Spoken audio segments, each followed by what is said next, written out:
semua sama di sini porsinya, cuman kebetulan kami yang bertugas untuk mengatur kegiatan di sektor kita. Kami sangat berharap masukan-masukan dari kita semuanya, karena kami hanya perpanjangan tangan dari jemaat ke pengepek ke Runggun gitu. Jadi kita sama pada dasarnya semuanya di sini. Jadi untuk laporan kegeluhan kita selama PJJ setahun ini, PJJ kita sudah berjalan selama setahun, dan PJJ kita itu ada 38 kali ditambah 1 hari ini, jadi 39. Harusnya 40, cuma kita waktu itu pernah sekali nggak melakukan PJJ karena kebetulan ada yang kemalangan, 2, bimbingan bebas sama Pigan Tresna. Jadi waktunya sudah sangat mepet karena malam itu dua-duanya acara memberikan kata penghiburan dan 17 Agustus juga, jadi semuanya ya udah dengan sepakat kita lewatkan dulu satu PJJ, makanya PJJ kita hanya 39 kali. Itu udah termasuk pembukaan dan penutupan PJJ, termasuk gabungan kita ada 6 kali ya. Kalau mengenai kehadiran yang kami lihat di sini masih jalan di tempat, tidak mundur tidak maju gitu. Jadi masih, karena mungkin masih ada onsite online, jadi masih ada kemungkinan seperti itu gitu. Jadi kehadiran kita setelah ditotal selama setahun ada 636 orang. Jadi rata-rata itu 17 orang per minggu ya. Kalau untuk persembahan di total selama setahun kita ada 10.405.000, dan kita rata-ratakan per minggu itu 16.000 per orang. Ini sudah puji Tuhan sekali, semua bisa berjalan seperti ini, dan kami berharap untuk tahun depan bisa lebih maju lagi, lebih ramai lagi, lebih semangat lagi untuk kita semuanya. Dan di sini ada penotalan kehadiran jemaat yang paling sering datang, paling rajin kayaknya gimana gitu ya, yang paling sering ikut PJJ. Walaupun kita belum bisa mempersiapkan hadiah, mungkin nanti PWD sih belum menginfokan apa-apa, tapi setelah dikalkulasikan tadi semuanya, kehadiran itu diantara yang 39 kali PJJ ada 4 orang. Nomor 1 nanti deh lah ada 30 kehadiran plus hari ini 1. Nomor 2 ada 2 orang, nomor 2 dan 3. Bayang nanti Kris sama Roni dengan kehadiran 26 orang plus 1 hari ini. Yang keempat ada Karo Nande Lucy. Tepuk tangan dulu buat Karo. Jadi yang lagi ini lansian juga ya. Yang muda kemana nih? Yang muda tahun depan ya, lomba-lomba ya. Itu aja dulu untuk laporan kegeluhan kita. Dari sini kita lanjutkan untuk evaluasi perjalanan PJJ kita untuk tahun depan. Seperti yang kami bilang tadi, kami tidak bisa berjalan hanya pengurus aja. Kami bisa berjalan atas ide, masukan, saran dari kita semua jemaat. Itu yang harus kami lakukan.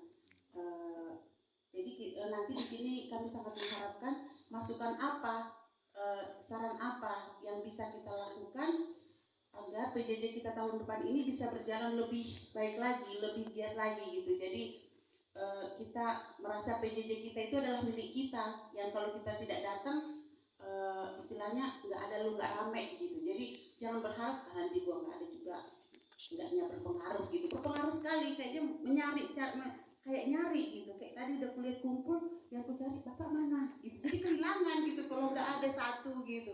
Jadi marilah kita itu, wadah PJJ kita itu adalah milik kita, bukan milik orang lain, milik sektor BD3.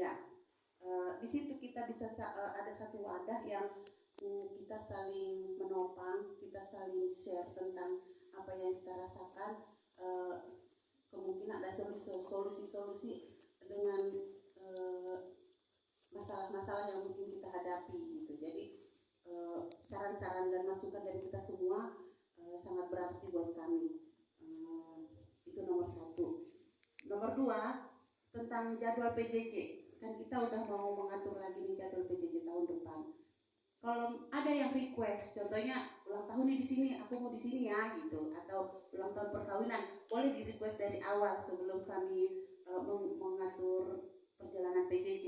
Jadi contohnya ulang tahun di bulan sekian, aku bulan sekian ya, ada ulang tahun perkawinan atau momen apalah yang mau kita doakan atau kita bahagiakan bersama-sama gitu. Jadi kita minta nanti kalau ada yang mau request silakan di awal-awal sebelum penyusunan jadwal PJJ.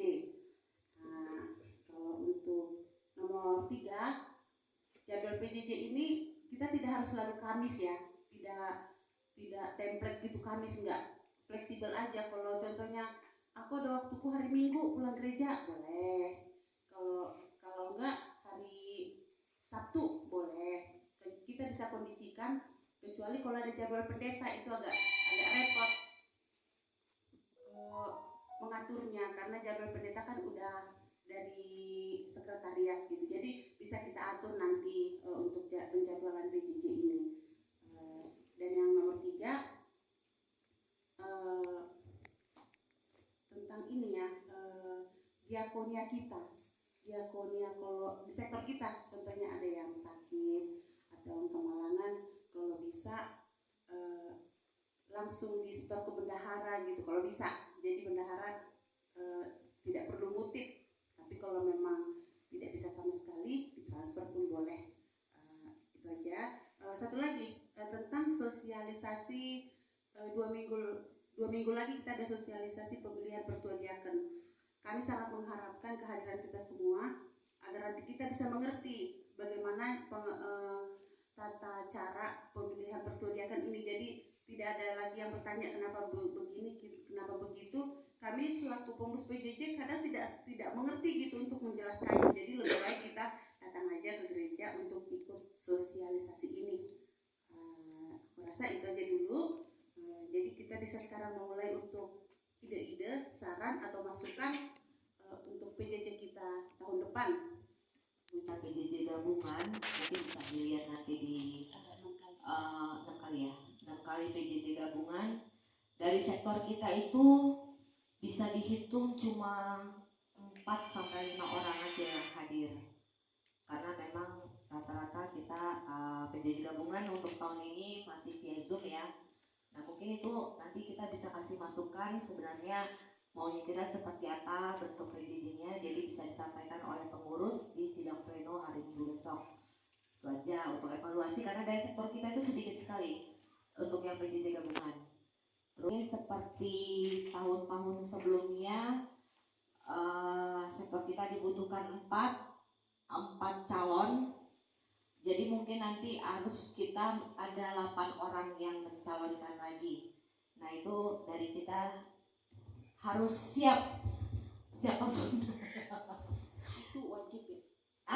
8 harus. Iya. Dari 8 itu baru nanti disaring 4 gitu. Nah jadi karena kita kan keanggotaan kita sedikit ya, jadi kita sama-sama saling support lah gitu supaya kita tidak dapat balon dari luar. Gitu. Jadi kalau dari kita nggak ada masukan dari luar? Iya, balon dari luar. Seperti sektor jauh 3 itu balonnya dari luar. Gitu. Ya.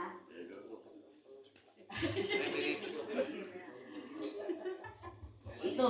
Jadi kalau mungkin ada yang mau menambahin. Bukan kebohongan. Nah, dicalonkan 8. Yang 4 udah pasti. Belum tentu loh, belum tentu. Jangan kita gini, maksudnya itu yang harus diubah mindsetnya Bang. Yang 4 ini kita belum tentu harus naik lagi. Kami juga mau kok rolling. Kami juga. Tapi ada suaranya. Oh itu makanya aku bilang kita semua semua siap untuk kita harus terima, karena aku rasa regenerasi itu bagus gitu loh. Karena kita mencoba untuk dengan yang baru mungkin akan lebih baik. Nah itu sesuatu yang pemikiran harus diubah di kita gitu. Jangan yang udah memang mempunyai kemampuan untuk semua hal.